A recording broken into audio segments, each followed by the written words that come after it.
All right, good morning. We'll call the meeting to order. Got quorum, and we've got Mr. Nelson on the, what do we call that? WebEx. Speaking of Professor X, Steve, you there? Yes. All right. Can you guys see my video feed? Unfortunately, yes. Okay. All right. I'll be careful. We're looking right into your nostrils there, buddy. You can change the angle a little. Well, I'm doing it on my iPad, so unfortunately, this is what you're going to get. Okay.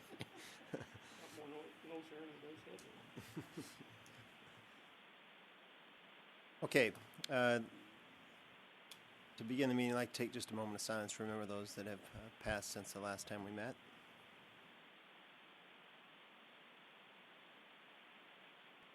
All right, thank you. And first order of business is the approval of the May 27th minutes. Okay, it's been moved and seconded to approve the May 27th minutes. Are there any comments or corrections or additions? Okay, seeing and hearing none, all those in favor of adoption of the minutes, please signify by saying aye. Aye. Opposed?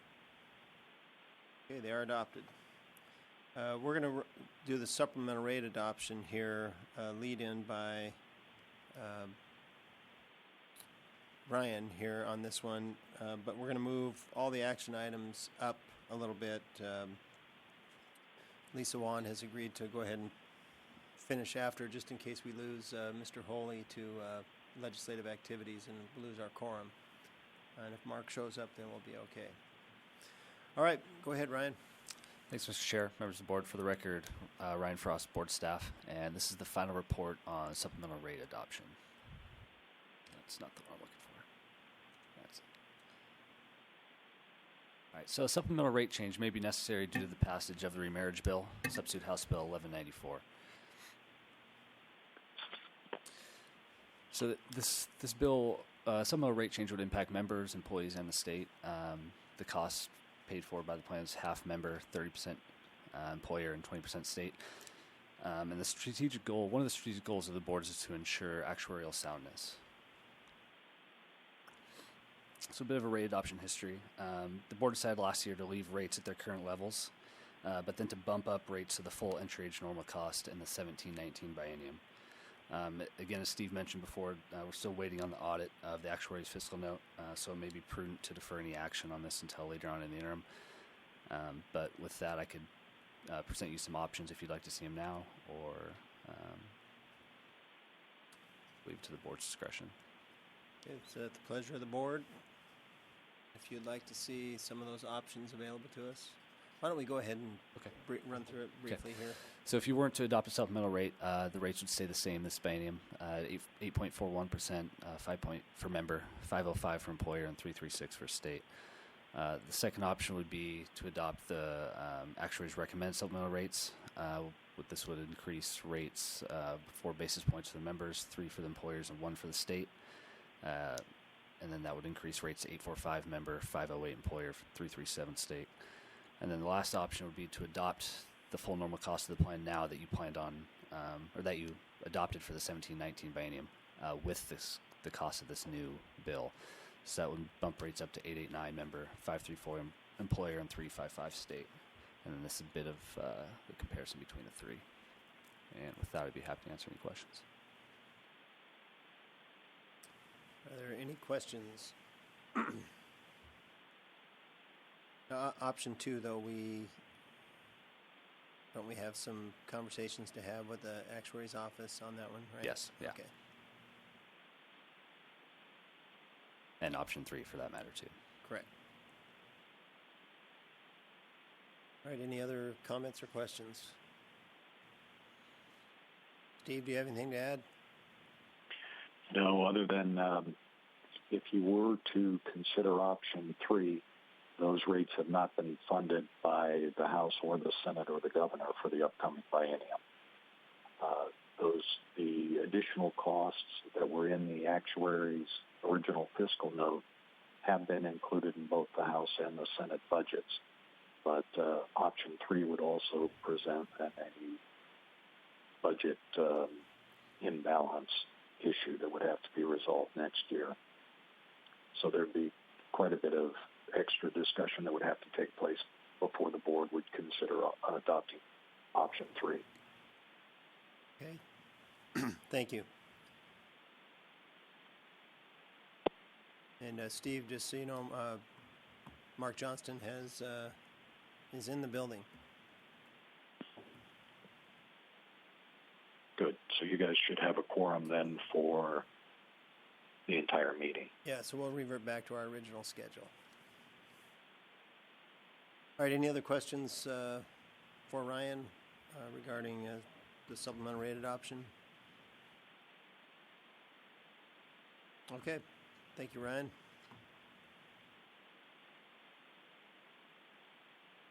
If I understand correctly, you moved to the original. Yeah, we're going to go and Lisa, if you're ready, we'll go ahead and... Good morning, Mr. Chair, members of the board. I'm Lisa Wan with the State Actuary's Office, and I am here today to talk about the timing of the next demographic experience study, and this is a follow-up from an item Steve shared at the last meeting. So I will go over just a quick overview of the key actuarial processes that the board is involved in when it comes to adopting, and then talk a little bit about some timing considerations, and there's no board action that's needed today. So I thought I would try and show a visual, kind of get to different learning styles, and just to give you kind of a big overview of what happens for the board that are required adoption processes. So just showing last year, both contribution rates and demographic assumptions were required to be adopted by the board. This year, we will just have the economic assumptions this summer. And then contribution rates and economic assumptions kind of bounce back and forth every other year. And what we're really talking about is when that next demographic assumptions are adopted, and whether they will be along with the economic assumptions or with the contribution rates. So that's really the issue, is when we're going to bring those to the board for adoption. And both contribution rates and demographic assumptions also get audited by an outside actuary, so that's another consideration in the timing of this.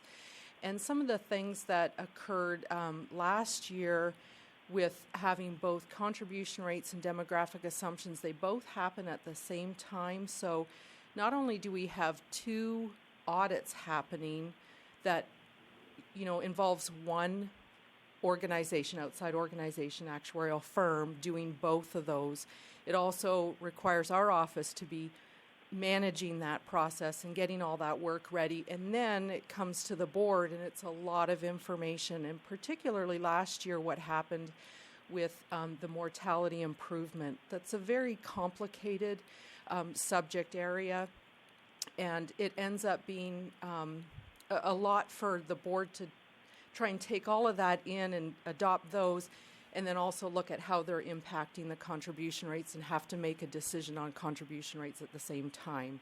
So because of that complexity, we thought it might make sense to get these demographic assumptions off cycle by a year, so that you can kind of look at that big process at one point in time, and then you can also look at how that will impact upcoming rate adoptions in that 1 year, and then the next year you'll see the rates and deal with those. So that's really what we're looking at here. Some of the Lisa, yes. Ask you a question there.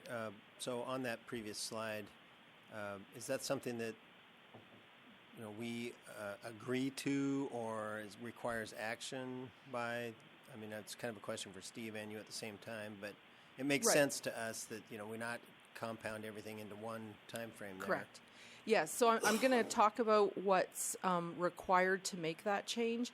And really, our office can kind of figure out when we want to do the work, but it's really when does the board want to address those demographic assumptions and make their adoption process, and that's really your decision. Okay. And we would present everything at that point.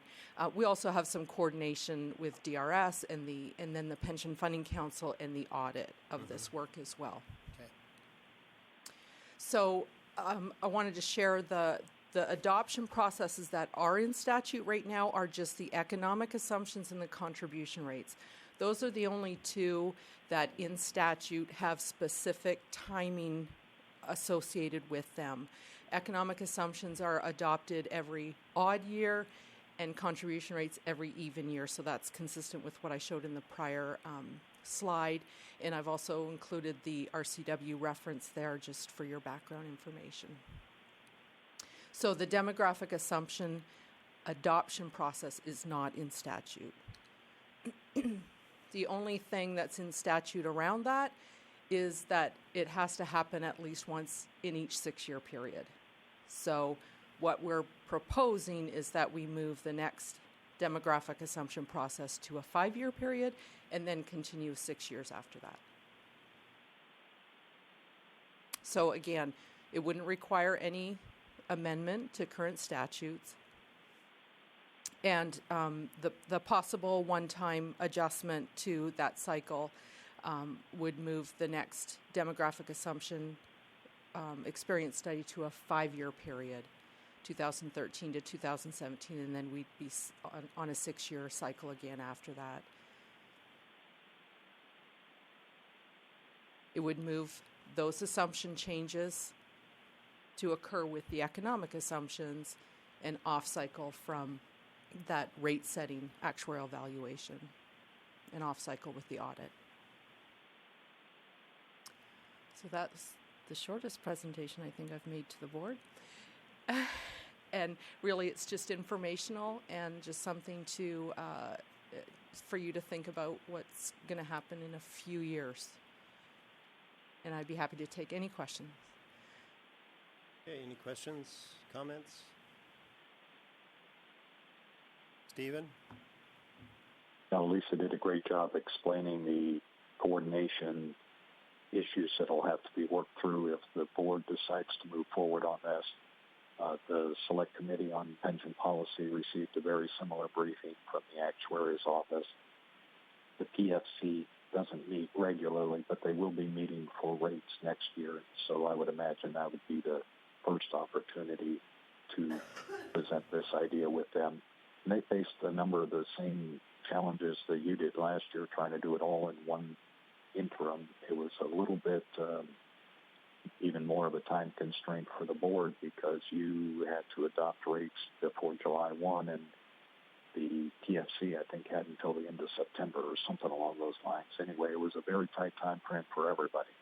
And so I think this proposal by the Actuary's Office is going to get serious consideration by the other rate-setting organizations. Okay. Well, if there are no other questions for Lisa. Thank you. All right, Mr. Frost. Again, for the record, Ryan Frost, board staff. So this is the retiree annuity purchase. So the issue is that current state law limits rollovers to the time of retirement. So this prevents retirees from taking advantage of the benefit of the annuity bill that passed a couple sessions ago. A bit of a background on that original bill is that retiring members can purchase an annuity from Left Plan 2 on more favorable terms than out on the private market. In the 2010 purchase of annuity proposal, the actuaries stated that a private insurer will provide the annuity based on interest rate of about 4%, whereas DRS will provide the annuity based on interest rate of about 8%. Obviously, for Left 2, you guys use a 7.5 interest rate return assumption, so that's the assumption used for the annuity as well. So assuming this was an example provided by Paul in his final report, it basically said, assuming a member deferral of $36.02 per year for 15 years at that 7.5% rate of return, A DRS administered and left to annuity purchase would offer $578 a month, and you can see in comparison to other private administrators and private annuity out on the market how much extra money that'll get you. Partly, or most of the reason is because that DRS offers this annuity a much lower administrative fee than other private. So it was recently discovered that retirees actually are eligible under federal tax law to purchase this annuity. However, it would require legislation. There's been a lot of questions over the last year or two from retirees to get to get this option so that they could purchase an annuity. A lot of them are only a couple years out of retirement, and so they're kind of they really want this option, basically. So some next steps would be to direct staff to continue to research and report on this issue. Second would be to defer to another interim, and third would be just to dismiss the issue for now. I'd be happy to take any questions. Are there any questions? Ryan, can you go back to the previous slide there? Yeah.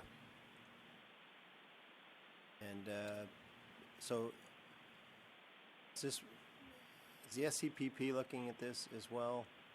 Do we know? Not Steve yet. might know. I don't think so. Not yet, Steve? No, after the board's last meeting, you directed us to send a letter to the SCPP about issues that maybe affect other plans. This issue was included in that letter. However, the SCPP hasn't had a meeting yet.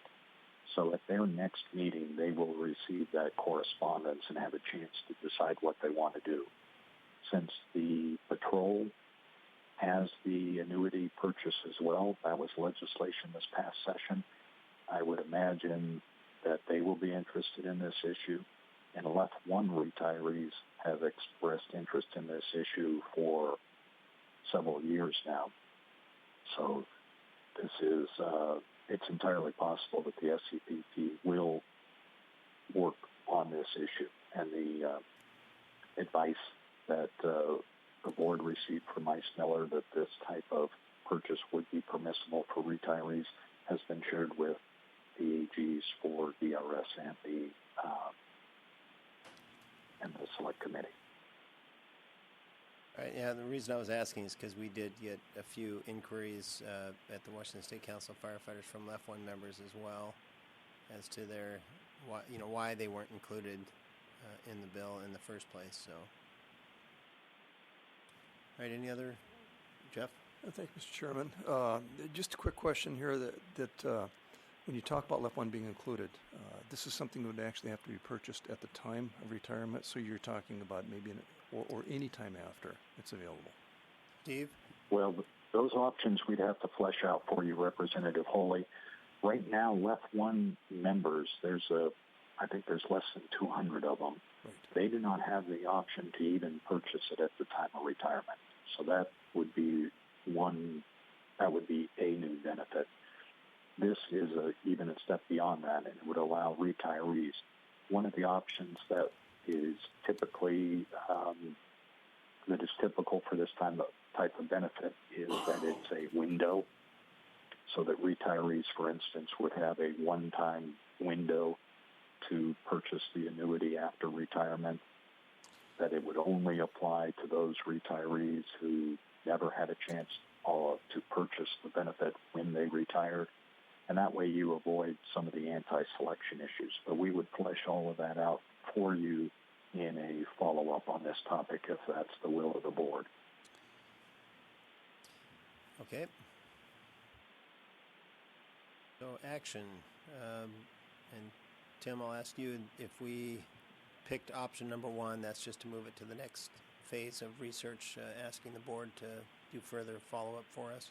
Correct. It would be appropriate to move it to the next stage in our reports process, which would be to move it to a comprehensive report. A comprehensive report would normally also include options. However, if you just wanted further information without options, you could have us just do a follow-up.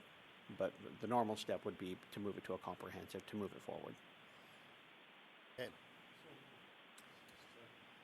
Okay, it's been moved and seconded to direct staff to continue research and report on this issue. Are there any Comments? Anything to add? Okay, all those in favor of the motion, please signify by saying aye. Aye. Opposed? All right, that motion carries.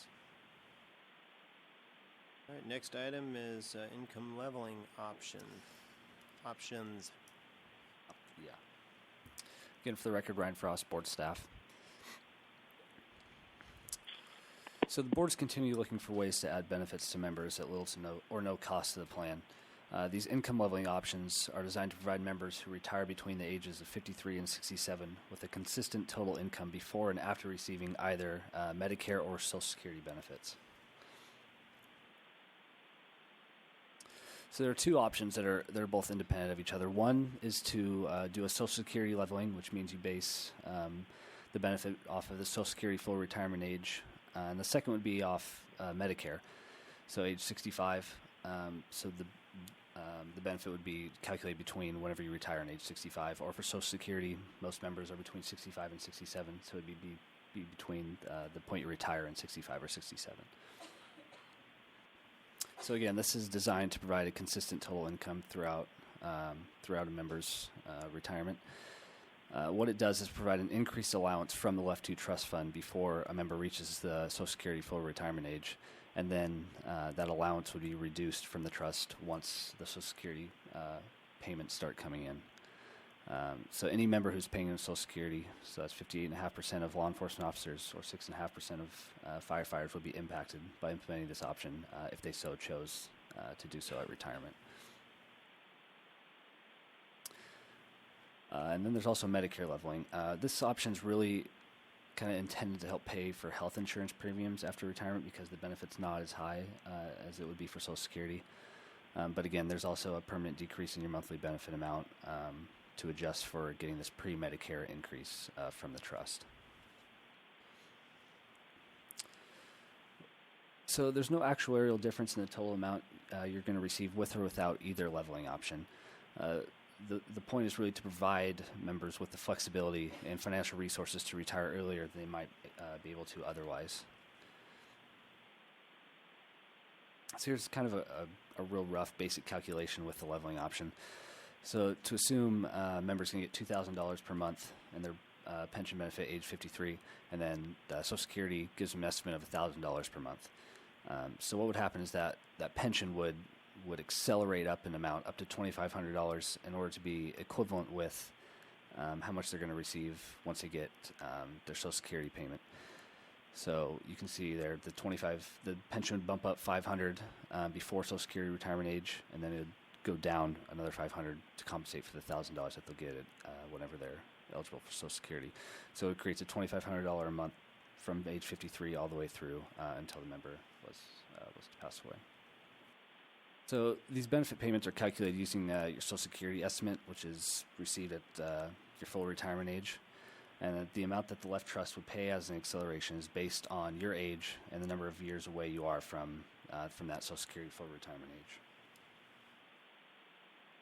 So Medicare works pretty similarly. The estimated amount a member will receive in benefits is used to adjust the amount of that accelerated pension income. And again, it has the same options.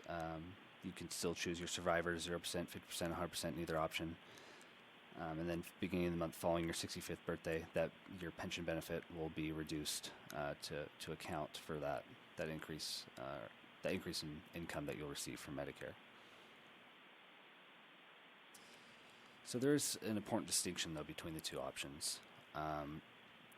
The Social Security option, the payments are guaranteed throughout the designated survivor's lifetime. So if a member was to die, that income stream would stay the same until the member died. But for Medicare, that leveling option expires upon the death of the member. So the surviving spouse or the annuitant would basically receive the regular retirement benefit as if the member had not chosen the Medicare leveling option at all.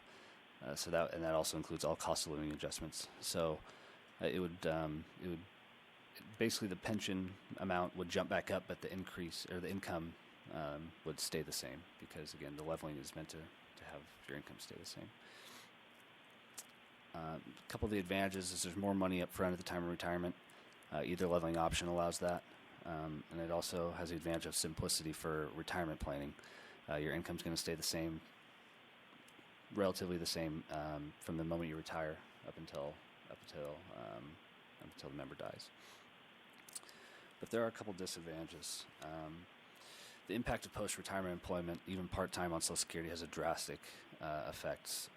A retiree, if he continued to work into retirement, would lose about $1 for every $2 that they earn above $14,000 a year.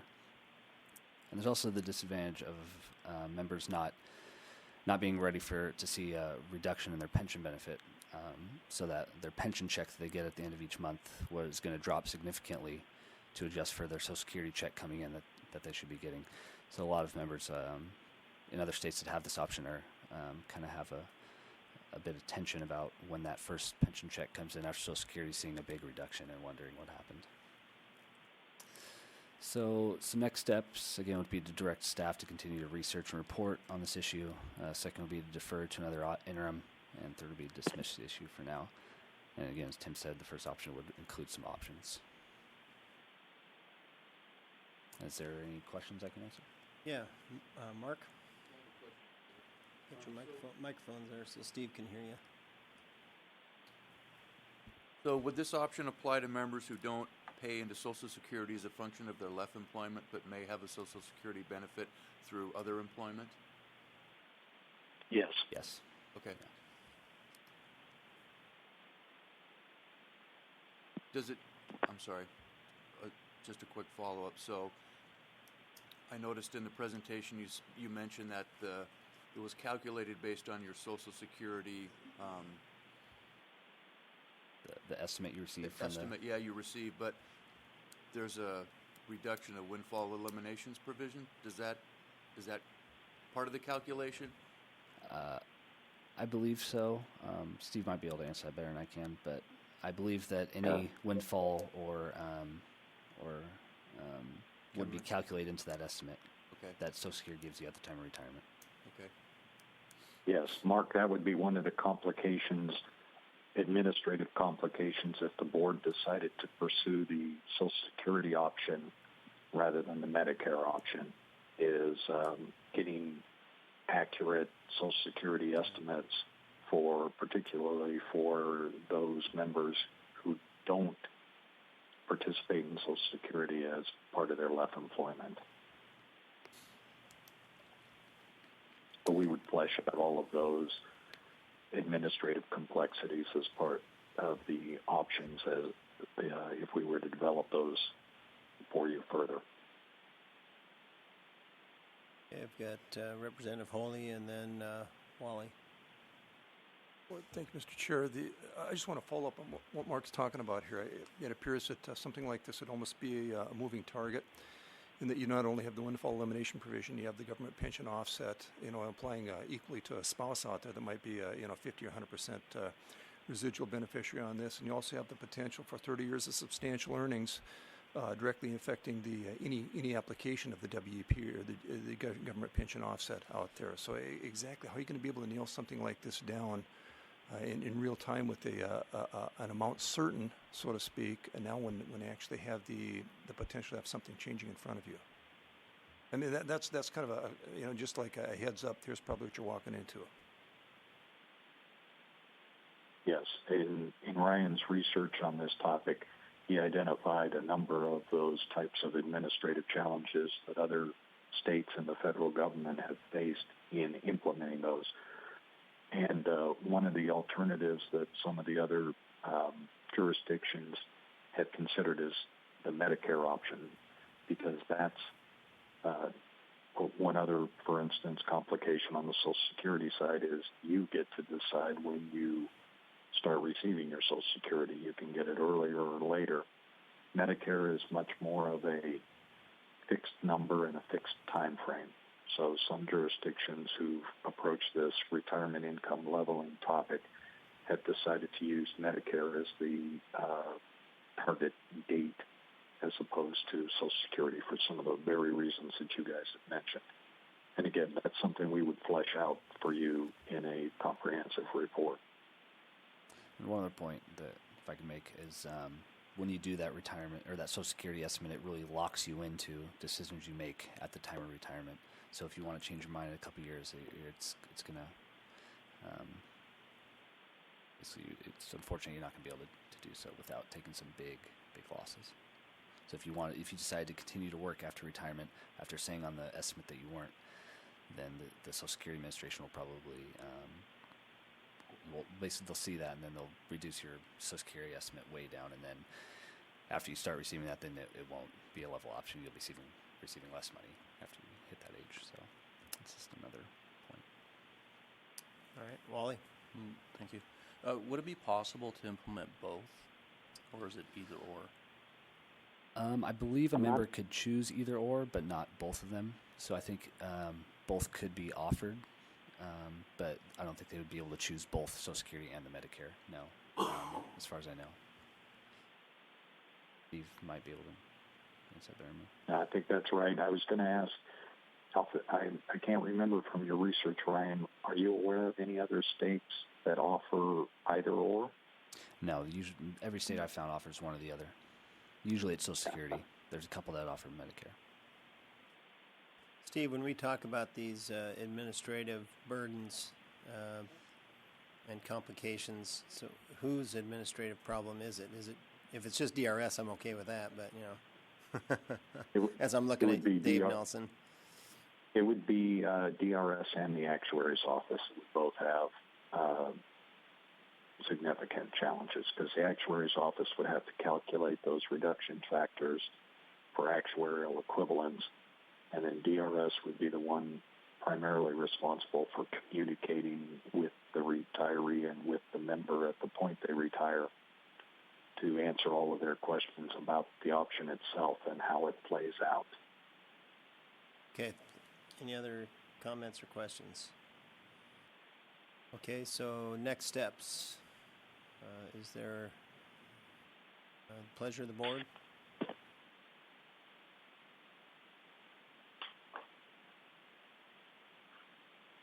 I'd make a motion to pursue option number 1. Okay. Option number 1, is there a second? Okay, it's been moved and seconded to direct staff to continue research and report on this issue. Are there any other comments or questions?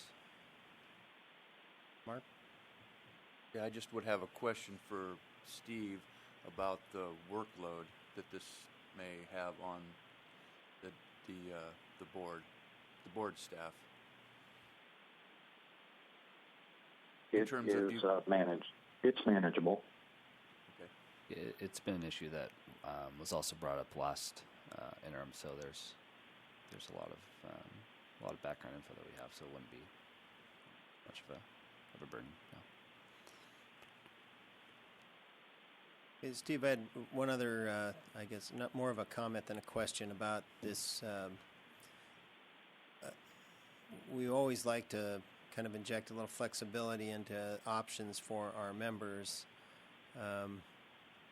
But this one seems to me to be pretty burdensome on, somebody's going to have to answer all these questions. And from my experience with our members, it's almost like they're looking for financial planning assistance, and that's not offered in this particular arrangement here. They're going to have some at least level of knowledge or experience or get to it to make sure that these are good decisions that they make. And I feel a little uncomfortable putting options out there that are not in the best interests of 90% of our members potentially.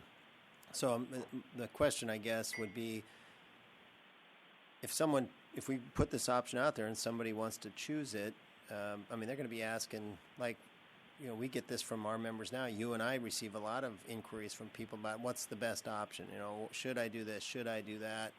And those are going to be a lot of questions when it comes to this Social Security decision, especially when it's an irrevocable decision for them.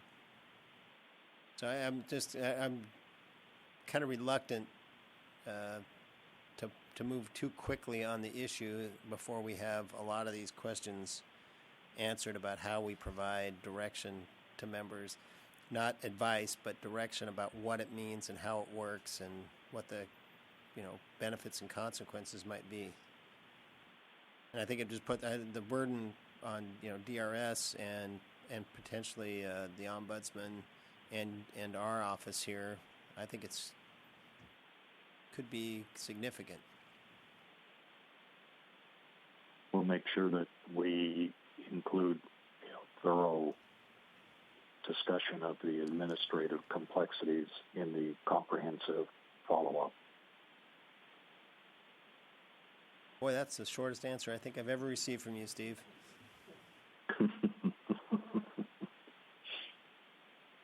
Well, okay, so the motion's out there. I'm going to cut you off, Steve. The motion's out there. Is there any other discussion?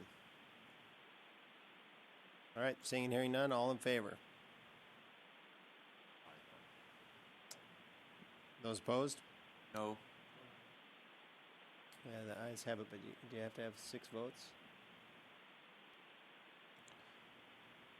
Okay. All right, then for lack of 6 concurring votes, that motion fails. Okay. Steve, I'm just going to ask you just a process question here.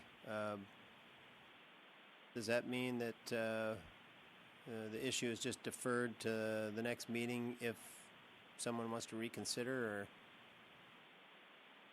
or? At this point in time, that'll be up to you guys. For staff purposes, it's off the table, if you will, right now for us. Okay. At a future meeting, if there is a motion by a board member to bring this topic up again and move it forward, and another vote is taken, then we'll, be directed by that additional vote. Okay. Thank you. All right, moving on. Again, Ryan Frost, board staff. This is an educational briefing on a bill that was introduced this session, and it has to deal with increasing retirement age for all plans, including LEOFF 2. So the normal retirement age for LEOFF 2 members would be increased by 2 years for each member for each person who became a member of the retirement plan on or after July 1st, 2015. So it's prospective only, but the retirement age would move up from 53 to 55 for those members. So normal retirement age is the age at which a member can begin receiving an unreduced retirement allowance. As all of you know, the NRA for LEOFF 2 members is age 53 currently. So those NRAs were all set in 1977, all the Plan 2s, and LEOFF 2 was set at age 58 originally. That age has been modified twice with 2 different pieces of legislation. The first was a bill passed in the 1993 session to lower the LEOFF 2 NRA from 58 to 55. The purpose of that bill was threefold. One, to provide full retirement benefits to police and firemen at an appropriate age, which recognizes the unique nature and physical demands of their work. The second would be to provide a reasonable value from the retirement system for members who leave before retirement. And third, to increase the flexibility for members to make transitions into other jobs in the public or private sector after retirement. The second piece of legislation was a bill passed in 2000, which provided 2 additional benefits. The first was to reduce the normal retirement age from 55 down to 53. It also added the provision that members who are at least 50 years old with at least 20 years of service may receive a benefit reduced by 3% for each year that member is less than the normal retirement age, or 53 in this case. So the sponsor of the bill intro this year believed that due to the increase in life expectancies, the retirement age of all new hires should increase to reflect that extra cost. He cited that life expectancy has increased by more than 5 years since those normal retirement ages were set in 1977. And his chief concern was that pension liability costs are outpacing the growth of other budgetary costs of the state. So the impacts on members, it would decrease the expected cost of benefits for new members because they'd be retiring later and receiving fewer pension payments than under current law. This is where the largest portion of the savings of this bill would come from. The savings are split 50-50 between employer and current members because of the rate impacts. As far as state impacts, in the fiscal note, the best estimate showed a savings of $3 billion over a 25-year period. If there's no retirement behavior change, as far as the age that members are retiring now, the savings would be $3.6 billion over that 25-year period. And if members are expected to work longer to make up for that, then the savings would be $2.5 billion over a 25-year period. So the next steps would be to direct staff to continue to research and report on this issue. As again, it's just an educational briefing at this point. Second would be to defer the option to another interim for discussion, or 3, just to dismiss the issue. And then there's also the option to learn more in the second stage. All right. Are there any questions? Hi, Wally. Mr. Chairman. Ryan, you back on slide number 7, your third bullet point. Whose concern is it that pension liability costs are outpacing other budgetary costs? That was a comment made by the sponsor of the bill. Who? Senator Braun. Okay. Now, is that pension liability cost directly related to LEOFF 2? That would be something that I would have to dig into a little deeper. He didn't specifically mention LEOFF 2 as a bear on these budgetary costs, but again, it impacts all plans. So a part of that would obviously be LEOFF 2. Yes. Thank you. Steve, on that comment that Wally just made there, I mean, is that would that be considered a factual statement? I mean, it's a concern expressed there, but I don't know if that is it based on actual fact that pension liability costs are outpacing the growth of other budgetary costs to the state? There wasn't a slide presented at the time the bill was heard on that point. That's something that I have seen slides on in the past, and I don't recall exactly how that played out. So I would tend to guess that it is factual at this point in time. But I think the point that Ryan made is very important. That is that the bill covered all the plans, not just LEOFF Plan 2. And I think the savings that were estimated in the actuary's fiscal note also were for all the plans, not LEOFF Plan 2. So in my testimony on this bill, I reminded Senator Braun that the LEOFF board, for instance, had already incorporated all the costs of projected mortality improvements into the assumptions and into the rates. So I think the projected savings or the projected rate impacts for LEOFF 2 were moderated quite a bit by that. I don't recall what the LEOFF 2 only numbers were. So the LEOFF 2 numbers are broken out. Broken out specifically. Okay, I see Lisa's nodding, so that's a yes, Steve.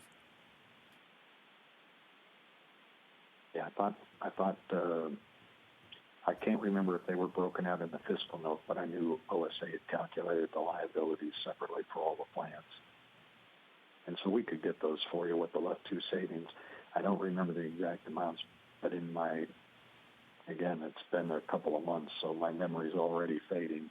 But I believe the savings were relatively modest for LEOFF Plan 2, primarily because the assumptions had already been incorporated into the costs. Okay, without objection, I think Lisa has that information with her right now and can come up and answer some of those questions. Okay. Yes, I did happen to bring this fiscal note with me. So the 25-year budget impacts, Ryan referenced $3 billion total employer. Of that, LEOFF is $113 million. That's total employer. $43 million state. And part of where those savings come from, and in fact, I also have the information on estimates around rate decreases, contribution rate decreases.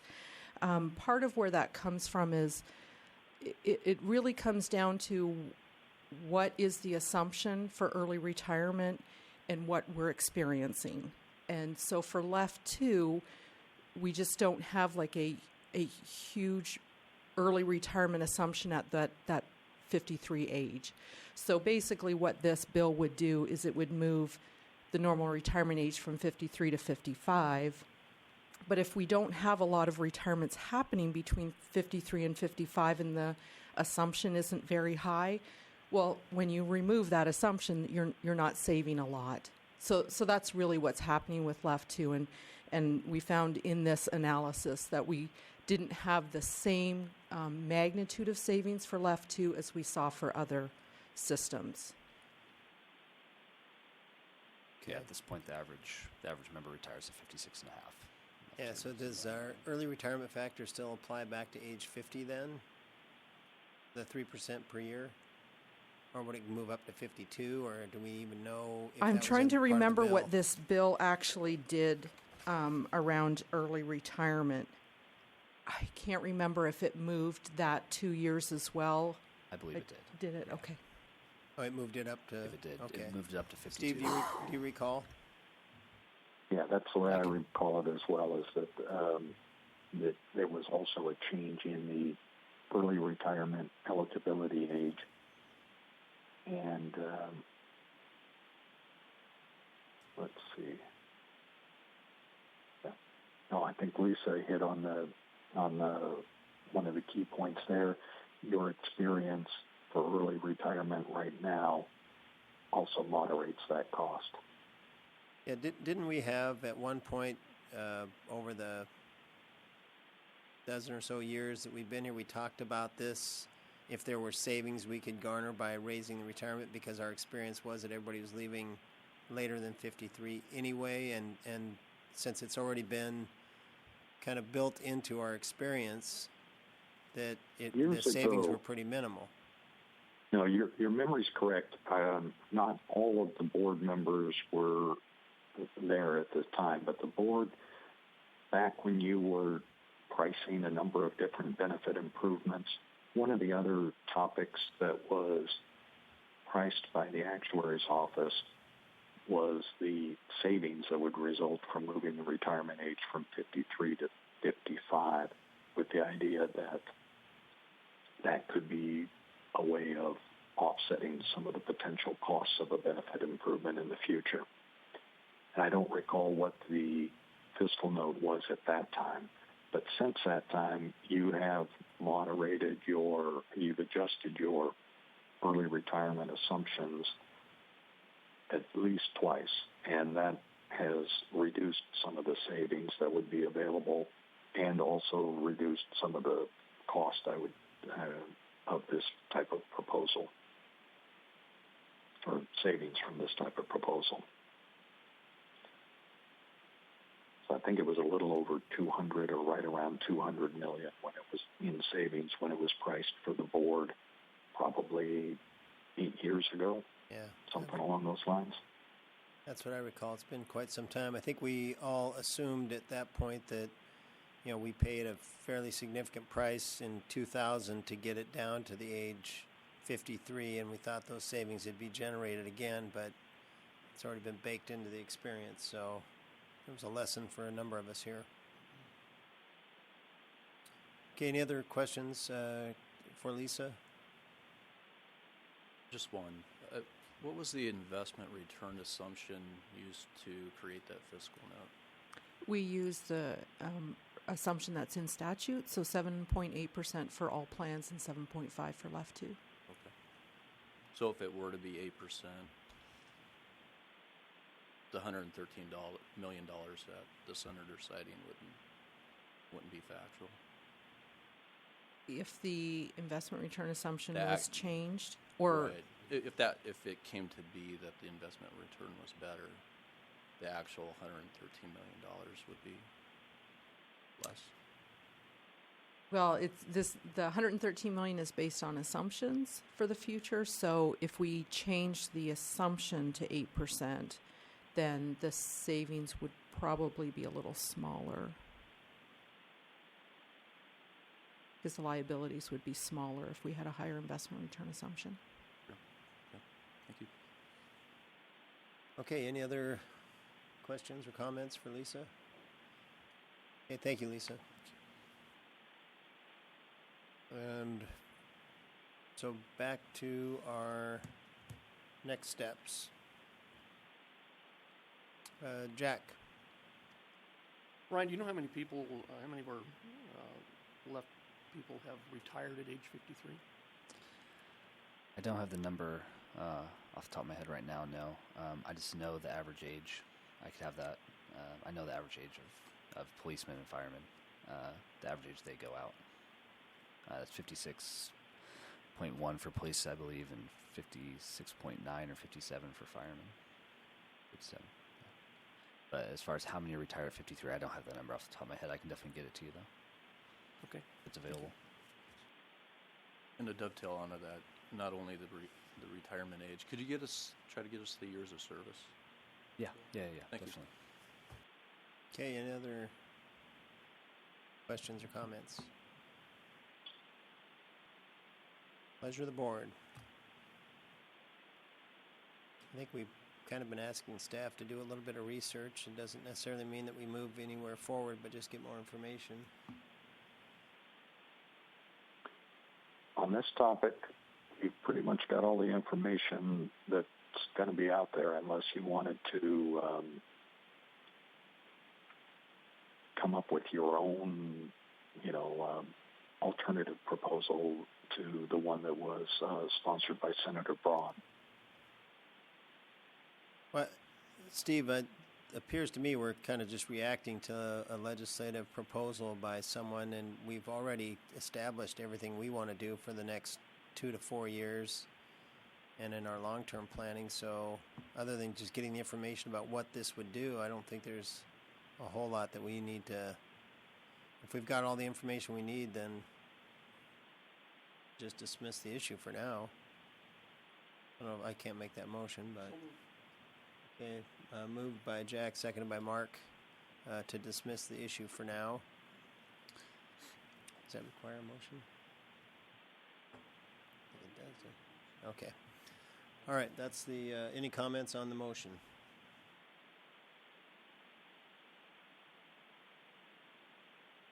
Microphone on? Excuse me. But in dismissing, we are going to receive the answers to the questions that we posed to Ryan, correct? Yes. Yeah.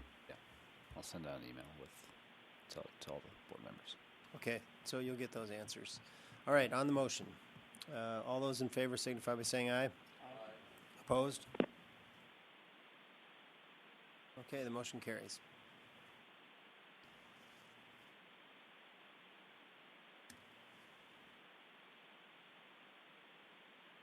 I think here it's 10:30. Why don't we take about a 10-minute break here, and we'll reconvene here at Steve. It'll be 10:40 our time. All right. Okay, we'll be in recess until Okay, 10:40. call Meeting back to order. Right on time. Did we lose Mr. Nelson? No, I'm here. Oh, Video went out, though. we've got no video connection. All right, we'll get started as we bring Steve's video or his virtual head here. Item number 7, the disaster response coverage. Mr. Frost. Thank you, Mr. Chair, members of the board. For the record, Brian Frost, board staff. This is initial consideration on a disaster response coverage.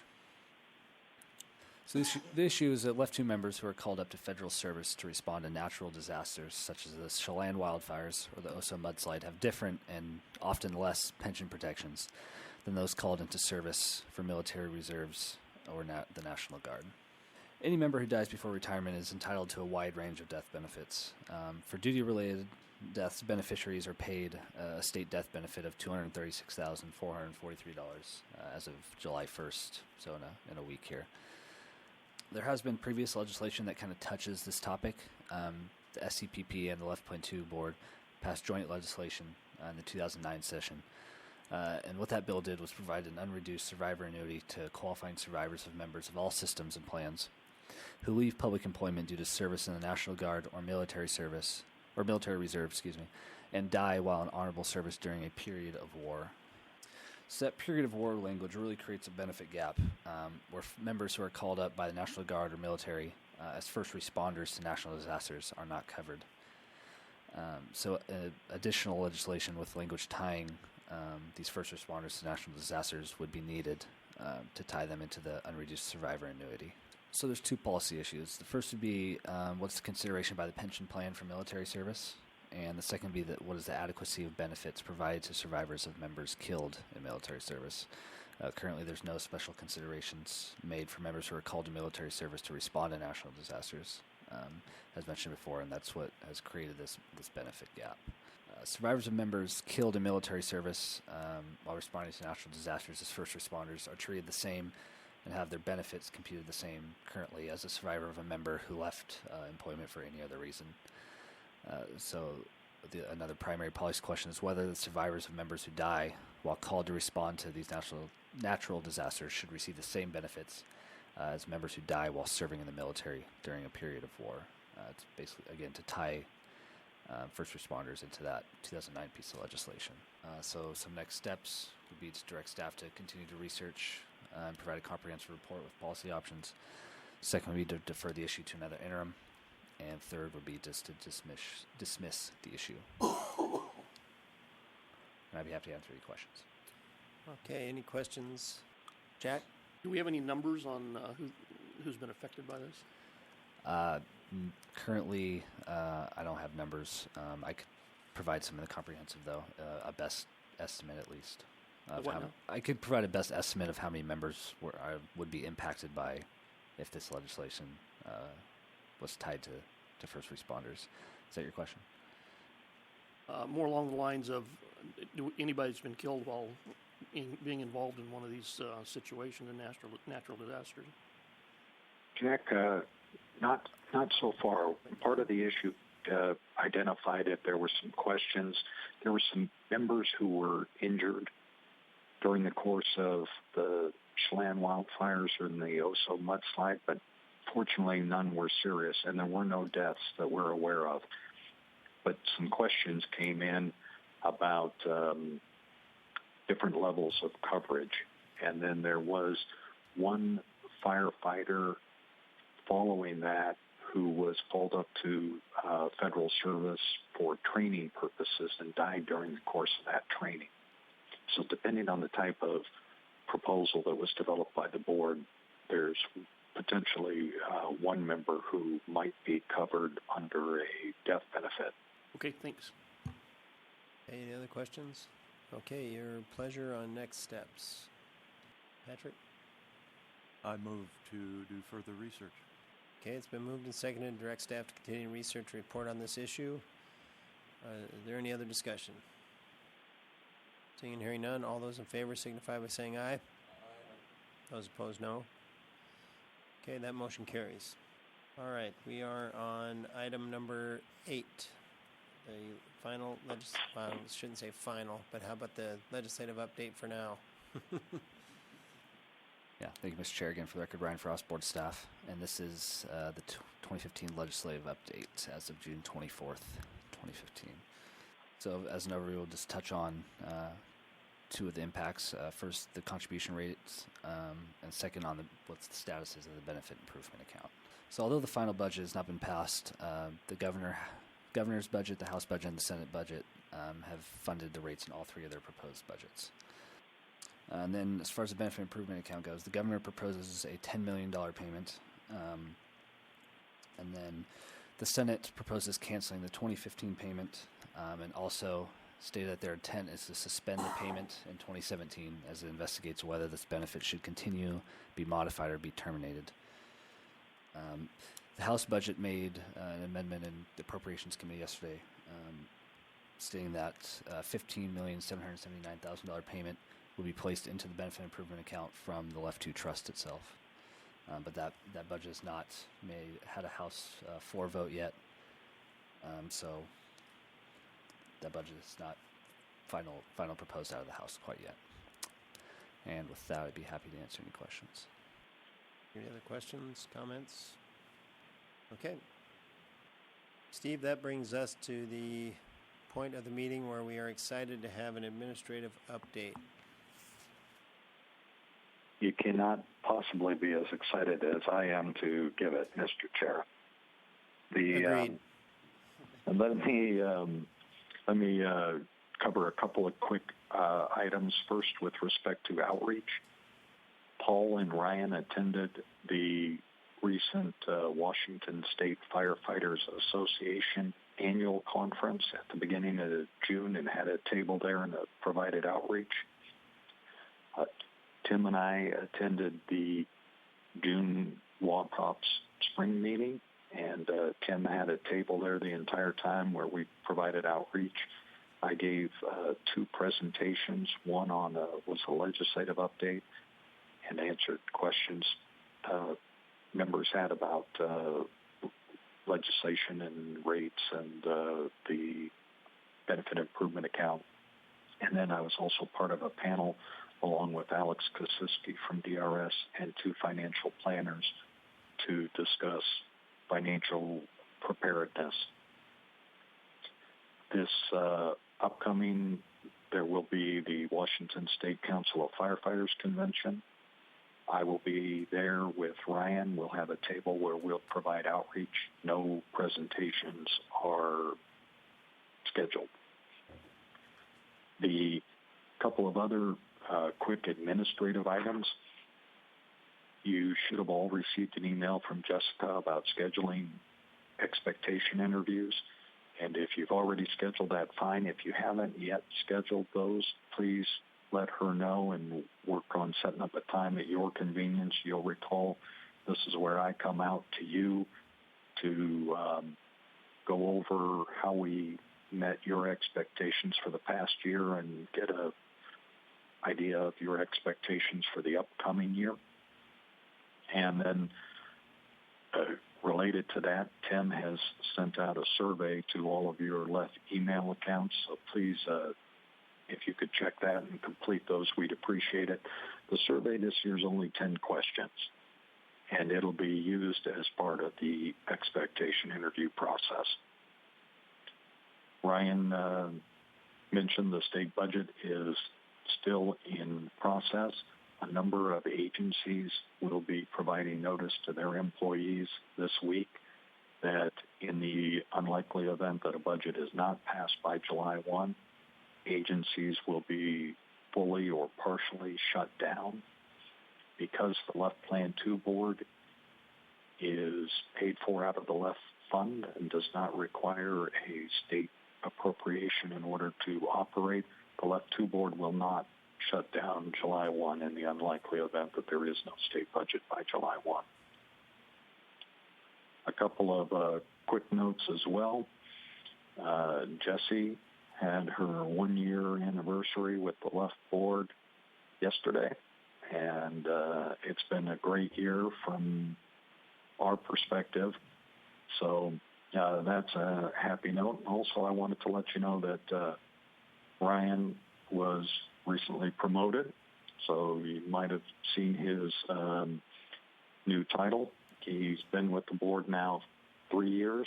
He's been doing a great job. I think the fact that he was there to present every topic to you today is a better testimony than any of the type of faith that Tim and I have in his abilities. So with that, I know that there is some board member recognition also scheduled. You mentioned we discussed with you at the last meeting that some of the terms of board members were expiring and that appointments or reappointments might happen or might not. Jack had announced he was not seeking reappointment, and so we knew, Jack, that this was going to be your last meeting. I just was informed yesterday that Pat, this is Pat's last meeting with us as well. And I want to personally tell the two of you how much I have enjoyed working with you over these past 12 years. You have both served this board and served the LEOFF membership with distinction, in my opinion, and it's been a privilege and a pleasure to work with you. And the reason you're not here today is because you didn't want to cry when we left. Is that right? No. Hopefully I'm getting educated. I do plan on seeing both of you at some point in time, even though it won't be today. I do plan on scheduling a time to meet with you and with Pat here in the future out in your locals. The team at the board, at the office, has a recognition gift that we would like to present to you. Unfortunately, they could not be ready in time for this meeting, but we will get them, and we will get them out to you in a hopefully near future. So both, Pat and Jack, even though you're off the hook for expectation interviews, I still hope to schedule a exit interview, if you want to call it that, with both of you, and come out and meet with you and talk about your experiences on the board, what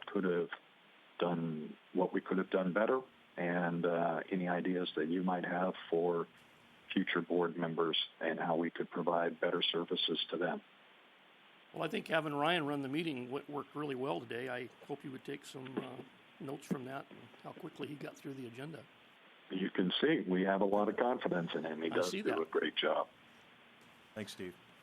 Actually, Steve, you're not here, so I actually have a little presentation for you and the staff from myself and law enforcement. After being here for 12 years, I think Kelly and I and our other two firefighters here, we worked real hard to try to make sure that we took care of our members. We didn't get to accomplish as much, I think, as we had envisioned to do when we initially started. But like I've told a lot of people, even though we didn't get a lot of increased benefits or expectations that we had, I feel very fortunate looking down the road here in about a year of retiring to know that I'm going to have a retirement. And it's fully funded, and I have no qualms about taking my retirement and know that we've worked hard for it.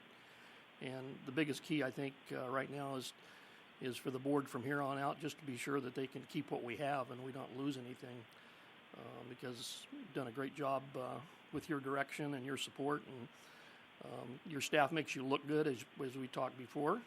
So I'll give this to Tim. It says, presented to Executive Director Steve Nelson and staff, left two Retirement Board, in appreciation for your guidance, wisdom, and support to the members of the Washington State Police and Fire, Left Plan 2 Retirement Board, representing our members and families since July 1st, 2003. Jack, thank you very much. I appreciate that.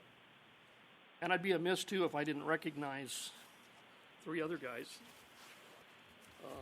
Been able to establish a very decent relationship with firefighters, even though that sometimes my jokes get a little old. But I also got these guys some plaques because I really respect what they've done and the amount of effort and time that they've put into this. I've developed some friendships with these guys, and I consider them my brothers, not just co-board members. And these guys do a great job, and I really appreciate it. I know the cops do, if they knew what you did, because if it wasn't for you, you wouldn't be here. I'll start with Kelly. For you? All right. Thank you very much. I'll read one of them here when I get done. Yeah. Mark, I'll read yours. Presented to Mark Johnston and Pat Heffler and Kelly Fox in appreciation of your support as charter members of the Left Plan 2 Retirement Board, representing law enforcement officers and their families since July 1st, 2003. Your dedicated commitment to preserve, protect, and improve benefits is appreciated. Law enforcement. Thank you, Jack.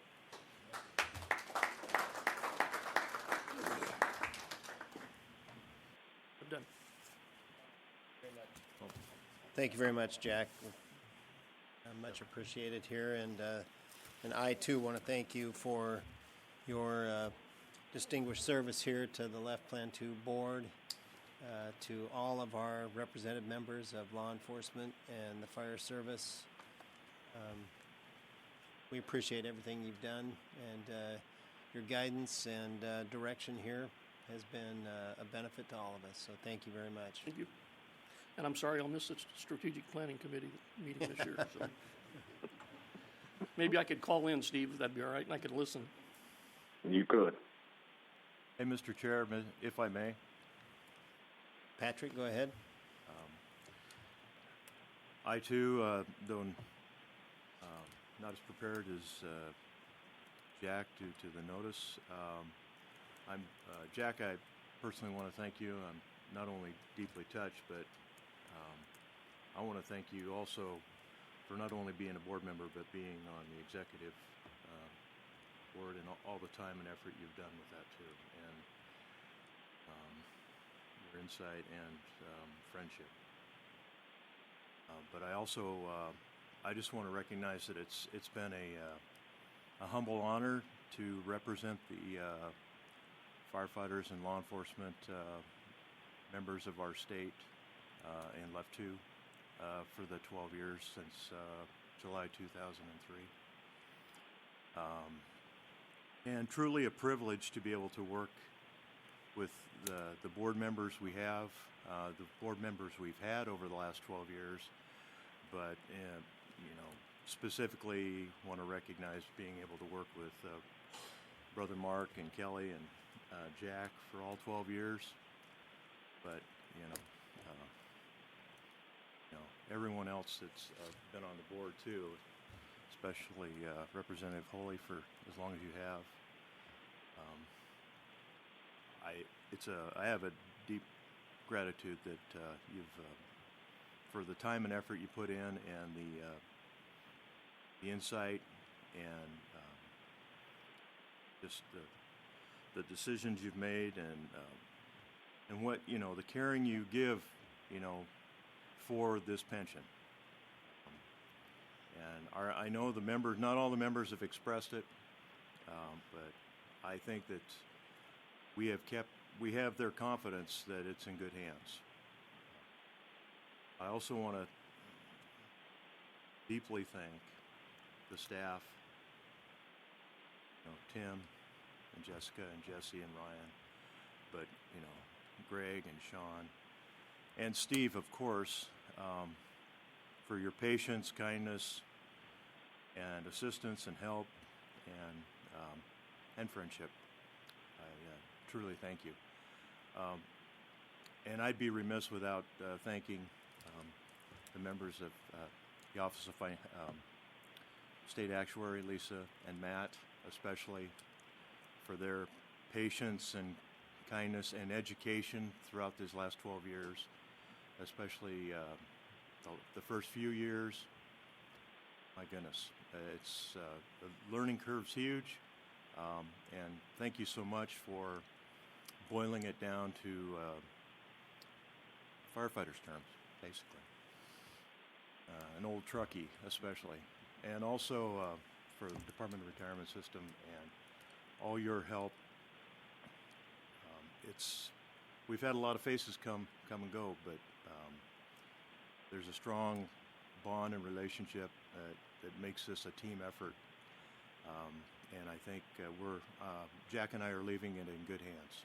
And I thank you so much for your help. And again, Mr. Chair, it's been an honor and privilege, and thank you for the opportunity. Thank you, Pat.